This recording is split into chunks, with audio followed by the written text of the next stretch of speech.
All right, and we are back here on the GSMC football podcast. And for the final part of the show, we are now going to talk about the NFC Championship game and what are the chances the Lions can upset the 49ers. Um, so, like the Chiefs and the Ravens, the 49ers and the Lions have not met since week one of the 2021 season. And that was Jared Goff's first game as the Lions quarterback, Dan Campbell's first game as the Lions head coach. And the 49ers actually, were winning by a lot in that game. And the Lions actually almost came back. I think the final score ended up being 38-31. We'll talk about it later in the week.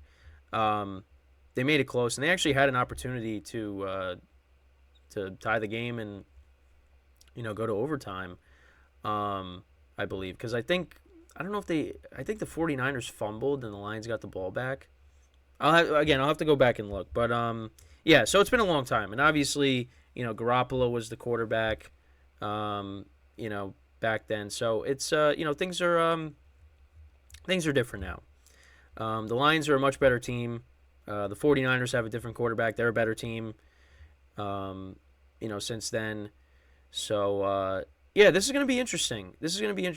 And, I think earlier in the season, I mean, you'd probably say, yeah, the 49ers are going to wipe the floor with the Lions. But I don't know.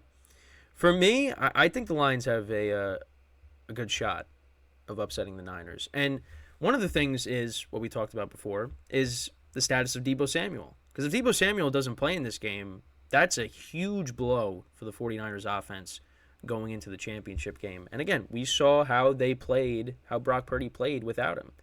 And even before Deebo got hurt, this past game against the Packers, that really I was a little bit surprised with how Brock Purdy played.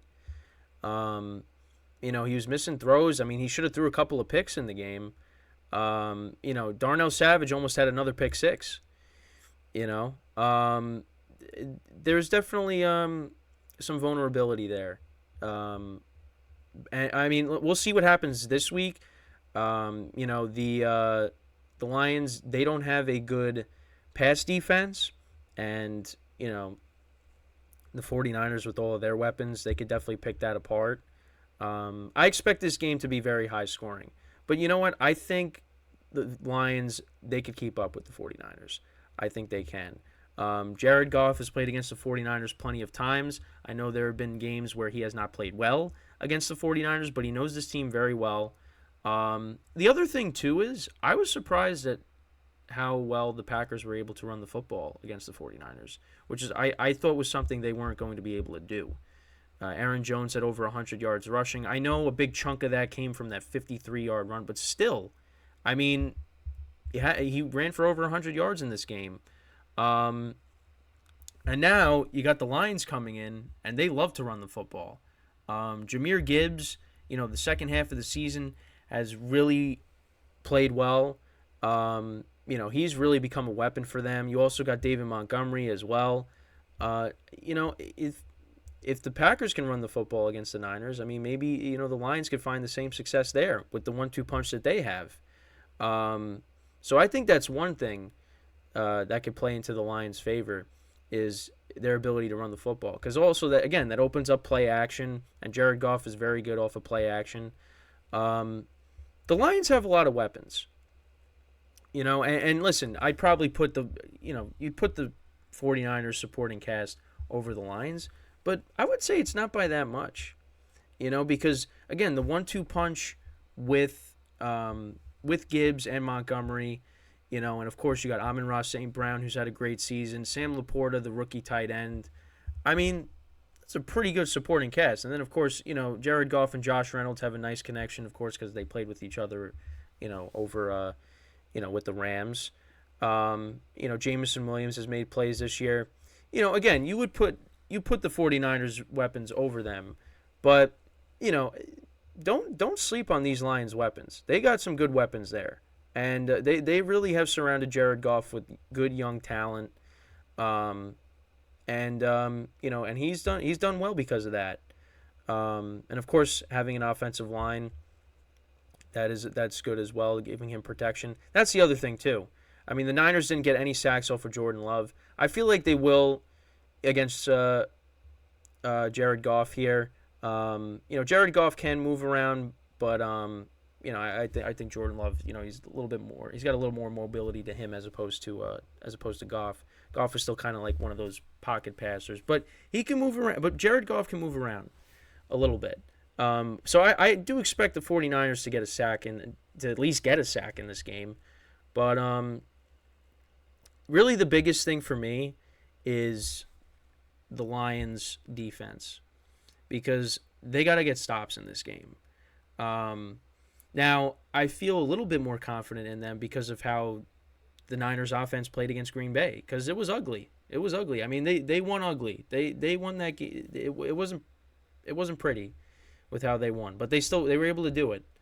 So you give them credit for that, of course. But if they can get pressure on Brock Purdy, you got Aiden Hutchinson rushing him. I mean, get him off his spot, and force him to make a mistake. Because again, he almost made a mistake on Saturday. He almost made a couple of mistakes against the Packers. He should have at least had one interception. Yeah, I listen. I give the Lions a puncher's chance. I really think that they have a chance to upset the 49ers because they have a good offense. The defense is my concern. But again, how the 49ers and Brock Purdy played, I mean, maybe they can get a turnover, maybe that, and they could cash in off of that. And again, you could also point to the Niners, the bye week and not playing since week 17, all their starters. Maybe they were rusty. Maybe they're going to come out and, just dominate from start to finish. I mean, that could happen. But I don't think that's going to happen here. I really don't think so. And with the Lions, they're the underdog in this game. I mean, that they took a break from that these past 2 weeks, being favored against the Rams and the Buccaneers, but now they're an underdog again. And I give them a shot. I don't know. I haven't really seen what everybody else, in the media is, what kind of chance they're giving them, but I give them a shot. I really do. And again, the other thing too is, I mean, I talk about the Lions pass defense, but you look at the Niners too. I mean, during their losing streak against Joe Burrow, against Kirk Cousins, I brought this up. I mean, their secondary got picked apart. And if you give Jared Goff time to throw, I mean, I think he could do the same thing because the Lions have good weapons as well. Also, another thing, actually, I should mention. So Brock Wright, their backup tight end, got hurt. So they actually signed Zach Ertz. So he'll probably see him maybe make a play, possibly on Sunday against the 49ers. Zach Ertz, obviously long-time tight end with the Eagles, played with the Cardinals for a few seasons. Obviously, they released him earlier so he can go to a contender, and he finally gets picked up here in the NFC Championship game. He'll be playing for the Lions. But that's just another thing. That's just a small thing to just talk about. But, I mean, listen, the Lions have good weapons, and, you give Jared Goff time to throw. I mean, I think the Lions can move the ball against this Niners defense. If the Niners aren't able to get home and get that pressure on Goff. Because if you can get pressure on Goff, I mean, you get him off of his spot, you could force some turnovers as well. So, we'll have to see how it goes. But I expect this to be a very competitive game. Now, I'm not going to sit here and say that the Lions will definitely win, but I think they have a good chance. I really do. Based off of what I saw from the 49ers on Saturday, and some of the things that, I've seen throughout the year. And, and I just think that, the Lions and their offense, I mean, that's a high-powered offense. I think they could go in there and they could put up points. If they can run the football well, like the Packers did, it's going to be a really competitive game. But we'll see. We'll see. But let me know what you guys think about this. What chance do you guys give the Lions against the 49ers? Do you think that they will upset the Niners, or do you think the Niners will, you know, win this game or win this game by a lot? I mean, who knows? Listen, I mean, this is what I think. And I've talked about my I've done predictions, picks all year, and I've been pretty mediocre for the most part. I will say though, the AFC side of the bracket, other than the Browns, because I mentioned this, other than the Browns Texans game, because I picked the Browns, I got everything else right. NFC has been a problem because I had the Cowboys going to the NFC Championship game, I had the Eagles winning, I had the Rams winning. But I had the 49ers getting here, so at least I got that right, and I have them going to the Super Bowl. It's been two different. You look at the AFC and NFC side of my bracket. It's one I got pretty much right, the other not so much. I mean, based off of what my bracket is, I mean, you guys kind of know where I'm leaning, but listen, I mean, if the Lions somehow pulled this off, I would be very happy about that. I would not have a problem with it. Because, like I said, I'm a fan of Dan Campbell. I call him kneecaps because of, again, what he said in his press conference with, biting off of people's kneecaps. I thought that was great. I've just been calling him kneecaps ever since then. We'll see. Again, it's been a while since these two teams last met.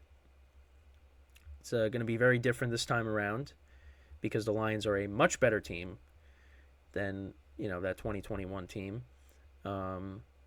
Again, and I always say this, I'm just hoping for good games at the end of the day. That's just what I'm hoping for. I'll be fine with whatever Super Bowl matchup we end up with.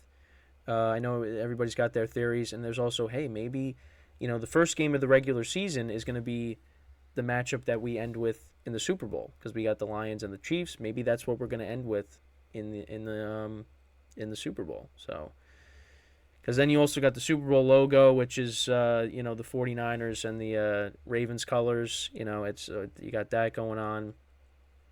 So, like I said, for me, I don't care what matchup we get. At the end of the day, like I always say, I just hope for good games.